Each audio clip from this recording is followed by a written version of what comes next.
The first time her son called him Dad, everything fell apart. Ethan froze mid-step, the grocery bag slipping from his hand as apples rolled across the pavement. The word echoed in his chest like something fragile breaking open. He didn't look at the boy. He couldn't. Because if he did, he might not be able to walk away. And he had promised himself he would never stay. Maya had spent 3 years learning how to be everything at once: mother, father, provider, protector. Life hadn't given her a choice. The day her husband left, he didn't just walk out on her, he walked out on their 6-month-old son, leaving behind silence and unpaid bills. She never chased him. Never called. Because some doors, once closed, should stay that way. But raising Adam alone was harder than she ever admitted. The nights were the worst, when her son would ask simple questions with complicated answers. "Why don't I have a dad like other kids?" She would smile, brush his hair back, and say, "Because you have me." But deep inside, she knew, that wasn't enough. Adam needed a father. Not just a man in the house, but someone who would stay, who would love him, who would show him how to grow into someone strong and kind. So, after years of hesitation, Maya made a quiet decision. She would find someone. Not for herself. For her son. Ethan wasn't looking for anyone. He had built his life around distance, safe, quiet, predictable. A small apartment, a modest job, and a routine that never changed. It was easier that way. No attachments. No expectations. No pain. But fate had a strange way of ignoring people's plans. They met on a rainy afternoon. Maya was struggling with an umbrella that refused to open, while Adam tugged at her sleeve, laughing at the chaos. Ethan happened to pass by, noticed her frustration, and without thinking, stepped in. "Here," he said simply, fixing the stubborn latch with practiced hands. Their fingers brushed for a moment. Maya smiled. "Thank you." Ethan nodded, already stepping back. "No problem." That should have been it. But Adam looked up at him with wide, curious eyes. "Mom, is he a superhero?" Maya laughed softly. "No, sweetheart. Just a kind man." Ethan almost smiled. Almost. It started small. A chance meeting turned into occasional conversations. Conversations turned into shared coffee. And before Ethan realized it, Adam had become part of his routine. The boy had a way of pulling people in, his laughter, his endless questions, his innocent belief that the world was good. And Ethan, he didn't know how to resist that. He began fixing things around their home. A broken cabinet. A flickering light.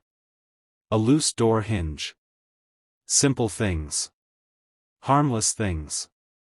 But every time Adam ran to him with excitement, every time Maya looked at him with quiet gratitude, something inside him shifted. Something dangerous. Because it felt like belonging.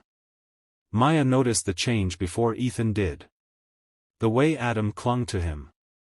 The way Ethan stayed a little longer each time. The way silence between them felt comfortable. It scared her. Not because she didn't want it. But because she did. One evening, after Adam had fallen asleep on the couch with his head resting on Ethan's shoulder, Maya finally said it. "He likes you." Ethan didn't respond. "He needs someone like you," she continued softly. Ethan gently lifted Adam and laid him down, covering him with a blanket before turning to face her. "I'm not who you think I am." Maya frowned. "I don't think you're perfect." "That's not what I mean." "Then what do you mean?" Ethan hesitated. For a moment, his carefully built walls trembled. But then he shook his head. "It's better if we don't go further." Maya's heart sank. "Is this about me?" "No." "Then what?" Ethan looked at Adam, then back at her. "Because I don't stay." The truth came out in pieces. Ethan had once had a family. A wife who laughed too loud and loved too deeply. A daughter who followed him everywhere, calling him her hero. Until one night, everything changed. A car accident. A moment of distraction. A mistake he could never undo. He survived. They didn't. And since that day, Ethan carried something heavier than grief, guilt. "I was driving," he said, his voice barely above a whisper. "I should have protected them." Maya felt her chest tighten. "It wasn't your fault. It was my responsibility." "No," she said firmly. "It was an accident." Ethan shook his head. "I don't get to be someone's father again. Not after that." Maya stepped closer. "You don't get to punish yourself forever either." "I already am." The next few days were different. Ethan kept his distance. No more visits. No more laughter echoing through the house. No more bedtime stories or small repairs. Adam noticed. "Did I do something wrong?" he asked one night, his voice trembling. Maya pulled him close. "No, sweetheart. You did nothing wrong." "Then why doesn't he come anymore?" Maya didn't have an answer.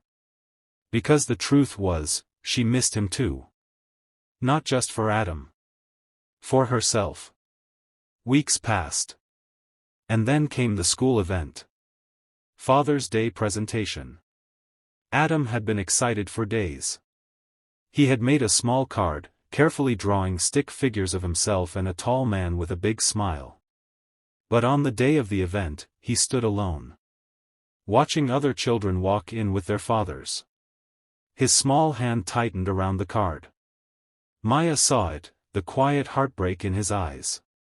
And something inside her broke too. Ethan hadn't planned to go. He told himself it wasn't his place. But that morning, something wouldn't let him stay home. Maybe it was Adam's laughter echoing in his memory. Or the way the boy had once looked at him like he mattered. So he went. He stood at the back, unseen, watching. Adam stepped onto the stage, clutching his card. "My dad," he began, his voice shaking, "is not here today." A murmur spread through the crowd. "But," Adam continued, looking around, "I think, maybe he just doesn't know he's my dad yet." Ethan felt his chest tighten. "And if he's here," Adam said, his eyes scanning the room, "I want him to know. I already love him." Silence filled the hall. And in that moment, Ethan's walls shattered. He walked forward before he could stop himself. Before fear could pull him back. Before guilt could whisper lies. Adam saw him first. "Ethan." The boy ran off the stage, straight into his arms. And this time, Ethan didn't hesitate. He held him tightly, his eyes closing as something long buried finally surfaced. Tears. "I'm sorry," Ethan whispered. "I'm so sorry." Adam pulled back, smiling. "It's okay." Ethan shook his head. "No. I should have been here." Maya stood a few steps away, her eyes filled with emotion. Ethan looked at her, vulnerability written across his face. "I don't know if I can be perfect," he said. Maya smiled gently. "He doesn't need perfect." Ethan glanced down at Adam. The boy grinned. "I just need you." That day didn't erase Ethan's past. It didn't magically heal every wound. But it gave him something he thought he had lost forever. A second chance. Not to replace what he lost. But to honor it, by loving again. And sometimes, that's the bravest thing a broken heart can do.